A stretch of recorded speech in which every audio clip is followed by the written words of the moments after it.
Hello everyone and welcome back to the Great Book of Grudges. My name is Nathan and we're back with some more SFO Grimhammer, showcasing some changes to factions that you'll be seeing this coming Friday when it eventually releases. Today we're going to focus on the Skaven, who've always been very popular within the fanbase, so yeah, let's check them out and check out all the changes. Keep in mind that not every single faction is getting massive changes, because the Skaven are generally really well balanced. But yeah, let's go in. So we'll start off with our boy Queek, who is the default choice, and his faction effects are as follows. Loyalty -4 for new recruits until Karak 8 Peaks is conquered. Queek can hunt down legendary lords for their heads, can purchase up to 5 additional levels of the menace below for each battle, food cost -33% for additional uses of the menace below, unique units and hero, Scar Bloodtail, Red Guard, these are Storm Vermin, and finally Moe's Clan Rat units. When it comes to the Lord effects, we have the following. Leadership -20 for enemy lords and embedded heroes, enemy armies in region. Melee attack +10% when fighting against dwarfs and greenskins for Lord's army. Weapon strength +10% when fighting against dwarfs and greenskins for Lord's army. Army ability number of uses +2 for the menace below. And finally, the army ability Lord of Clan Moors. So you've got a new resource known as Queek's Ore, which you will get by defeating enemy legendary lords or Queek's trophy heads, and you use it on trophies. This is a new mechanic, which is the trophies of Clan Wars. It will give you some powerful bonuses, either for your warlords, your war cries, or your clan rats. You can see them all here. And it's definitely something quite interesting, as it's a bonus. It's a very clear bonus, even increasing loyalty for warlord recruits or recruit rank for them, making your warlords just generally better, your clan rats generally better, or hell, even just war cries, which are bonuses that you can get like for a certain number of turns. It's a way to make Clan Moors a little bit more unique, which is a issue that Clan Moors and Clan Pestilence have. They also get something a little bit later, but it definitely does help a little bit there. You will have a dedicated skill line, which is focused on the heads that Queek actually has in lore on the back mounted on him, and this will provide with you some of the ore generated per turn. You can get a maximum of 5 per turn, so you will be getting those bonuses, and they will definitely be noticeable throughout your campaign. It's just more or less a matter of time. A new legendary hero is available to you known as Scar Bloodtail. This is the right paw of Queek, and yep, melee focused. He's basically a chieftain, just a bit stronger with his own unique skills here and there, but the idea is you're going to use him like a chieftain because that's what chieftains do. They protect the legendary lords but also deal a decent amount of melee damage, and it makes sense to have him in because Scar Bloodtail is actually quite important to Queek. We're likely never going to see him officially, let's be very honest here, as yeah, I don't see them going back to fix the minor clans, because Clan Moors is a bit of a minor clan. You never know, because they did fix up Tretch, but adding in a legendary character might be a bit too much. However, yeah, he works. He does a lot of damage. I'm a big fan of him. He looks pretty cool. I like the color scheme. It's a bit bronzy. Very interesting colors. New buildings are available, for example, the Clan War Council, which is a gathering tree. This is going to focus on getting you a little bit of income, some growth for all provinces, some reduction to your clan rats just to make them a bit more viable. In general, I think that just helps out a bit. The second one is going to focus on food supply, so you can actually have some food being generated. Keep in mind that you will lose control for this, but it should be easy enough to balance out if you know what you're doing. The fact is that food is such an important resource that it's nice to be able to have something to generate it a little bit more. Yes, you do have pastures and so on, but depending on where you are, you just won't see pastures. This is for every single Skaven clan, by the way. So yeah, it does actually quite help. Then, if we move on to the capturing of Karak 8 Peaks, you will get some pretty good bonuses. They will improve your clan rats. They will improve your storm vermin. Yes, they will get fear, which I think is actually quite cool. And also the hero recruit rank for your chieftains. So yeah, they're definitely going to be much more worth it. Keep in mind that Clan Moors is mostly a melee-based faction, so having them a lot stronger, especially through this, is just going to help out. Storm Vermin with fear are kind of terrifying. The effects of food for all Skaven factions have been changed. They're now a lot more punishing when you're in the low, but a lot better when you're in the high. So you definitely have incentive to stay on plentiful food as much as possible because, I mean, you can see the bonuses. Like, they are very worth it. They're going to make your armies a lot more stronger. You're going to be able to afford secondary armies without too much of an issue, just with Skaven slaves, or just have better growth throughout your areas. you're going to have to think well and hard, do I want to just boost up a building instantly to rank 5? Is it worth it? We're going to move on to Lord SKROLK now, who is my favourite Skaven character, and he has the following faction effects. Plague unlocks clan pestilent technologies and faction effects. Chance of plague spreading plus 100%. Plagues bolster your forces and nurture your settlements. This is stuff that we already knew from vanilla. Construction costs minus 50% for Pox Cauldron, Pestilent Nave, and Plague Bailey buildings. Right cooldown minus 15 turns for Planned Pestilent Scheme. Unique units, the Anointed Plague Monks, and when it comes to Lord effects we have the following. Constant casualty replenishment rate plus 10% for Lord's Army. Skaven Corruption plus 5 for local province. Upkeep minus 20% for Plague Monks, Plague Monk Censer Bearers, Plague Core Catapults, and Plague Priests for Lord's Army. Pox samples are your new currency, and what you'll see here is that they'll also provide with some pretty good bonuses that will increase as time progresses, and obviously you get more pox samples. You can use them on technologies too, and the main way that you get them is by plaguing your stuff. So you have to get your stuff being plagued. You might want to become friends with a Nurgle faction if possible, but until then, you also can use these samples for some pretty cool bonuses. This is also into your tech tree, and you'll see a lot more stuff here.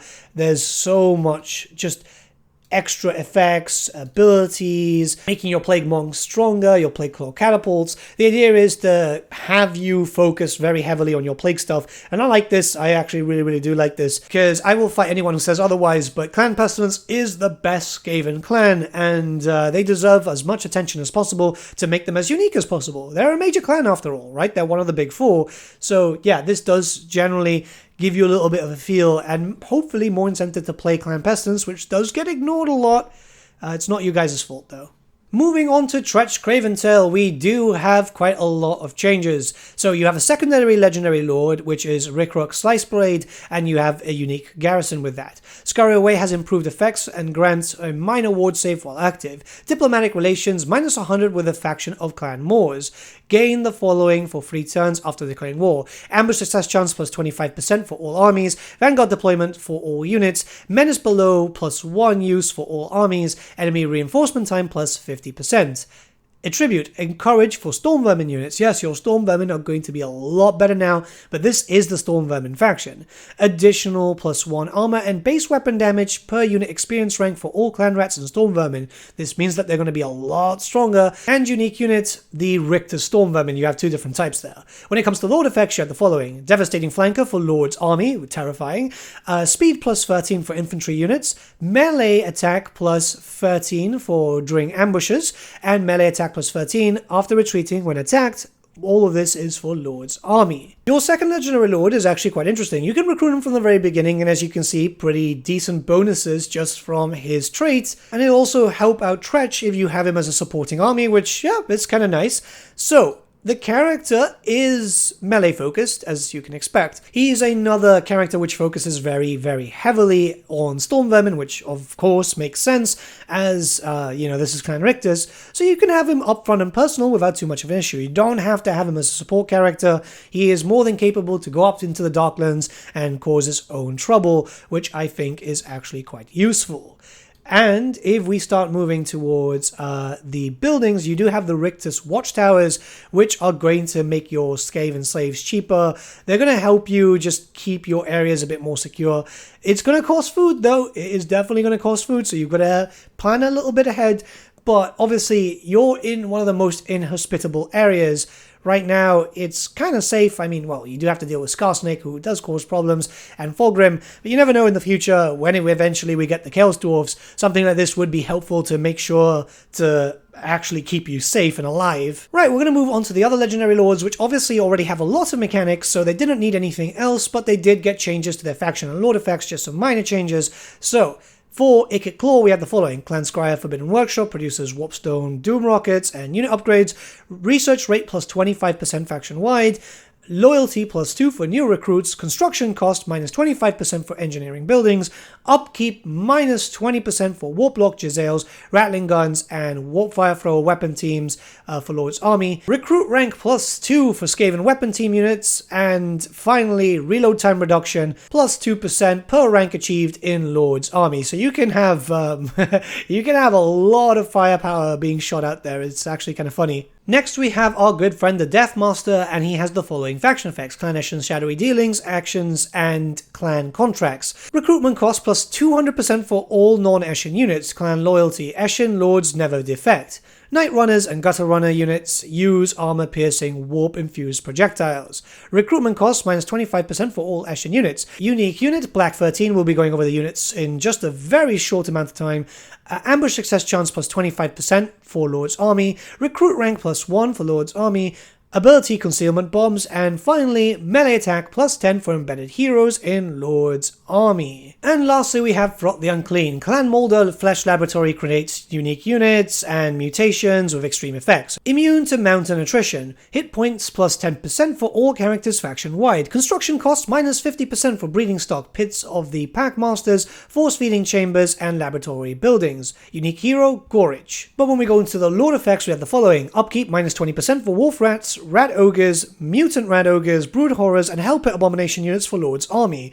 Passive ability Regeneration, ability Beast Pack, ability Master Controller, and finally armor plus 10 for Wolf Rats, Rat Ogres, Mutant Rat Ogres, Brood Horrors, and Hellpit Abominations in Lord's Army. A little bit more defensive. So these are the two legendary characters being included in the mod. You've got Scar and obviously Rickrock, and yeah, they're pretty cool. I like the look of them. The idea is just a little bit more boosting to the minor clans, which I think is actually kind of needed. It just makes them a little bit more unique. Not only that, but they do have their own troop styling and play styles now, so it's quite important. When we start looking towards the units, we have the Black 13. These are very, very powerful Death Runners for the Skaven of Clan Eshin, and yeah, you can tell from the stats, they're quite beefy. They're also duelists. You can use them to snipe out heroes and stuff. This goes into a little bit of end time stuff, but definitely very, very cool. Plus, I mean, who doesn't want like a bunch of ninja rats? They're essentially just assassins, just without the skill points, and they are very worth it to have in your armies should you require to take out a target very quickly. You will suffer a little bit if you're trying to go for the dragons, by the way, though, in Cafe. What you will notice is that a lot of units in this mod for the Skaven are going to be focused on specific clans. This is very much the same with the Rictus Stormvermin. You've got two types. Obviously, you've got the hand weapon and shield, or you've got the one with the halberds, and they're going to play very similar to what you've already got. They've just got better stats, which it makes sense because Clan Rictus in lore has the most Stormvermin. They've got the better equipped ones, they're stronger, so it makes sense to have a upped version of your standard one. They'll be a bit more expensive, of course, but as you start progressing through your campaign, you'll start to get them quite naturally. For Clan Moors, you get access to two new units known as the Moors Clan Rats, and these are going to be quite cool because they're mace infantry. One is with shield, the other one is with additional hand weapons, which is something that we don't have on the tabletop, and it's something that I really want for Old World in the future. But for an added benefit, they've also got armor piercing damage, which is freaking incredible. This means that you're going to have quite a very good front line. Yeah, sure, Clan Rats aren't the best in Total War, which is weird considering that they were a top tier unit in the tabletop, but it's nice to have that ability, and having just some different types of Clan Rats is going to be quite cool. Now you do have access to another troop, which is the Red Guard. These are very, very strong Stormvermin, and they're available for Queek's faction alone. Anti-infantry, you know, they're melee experts, fast attackers. The Red Guard were known in lore for a while. They did get a few mentions, I think, during the end times too, but very powerful, very, very powerful. You won't be using too many Stormvermin. I mean, you will because they've got fear and stuff, because obviously when you get Karak 8 peaks, but you'll be mixing them with Clan Rats for a quite swarmy army, very different to what you're normally used to with the Skaven. Obviously, variety is the spice of life. And here, finally, we do have the Anointed Plague Monks, which are pretty cool. I like these. So it's an extra unit for Clan Pestilence, which is desperately needed. So armor-piercing weapon damage charge against all. They've got Defender. They're unbreakable. They're a pretty cool front line. I like these because I will have these at the front, being supported by Censer Bearers, and then Plague Monks on the side, attacking and being the, the flanker in a sense. I kind of like it. Honestly, it's nice to have a proper frontline unit because it's desperately needed for Clan Pestilence. They are supposed to be incredibly tough, and it's not represented that way in vanilla, which is a bit of a shame. But yeah, these are all the changes coming towards the Skaven. I think this is pretty good because it adds in a little bit of flavor for all the factions that desperately needed it. The ones that didn't need it just got a little bit of an update with stats and so on. But yeah, it's definitely something that was needed for Tretch, SKROLK, and Queek, who just don't really stand out when compared to Fraught, the Deathmaster, or Ikit. Now, they'll never compare to Ikit, because Ikit's the strongest, but you know what I mean here. Anyways, with all that being said, what do you think about the changes coming into the Skaven in the new SFO patch? Let me know your thoughts in the comments below. The SFO team will be checking out said comments for future patches and so on, and I'll see you all again very, very soon. Have a nice day.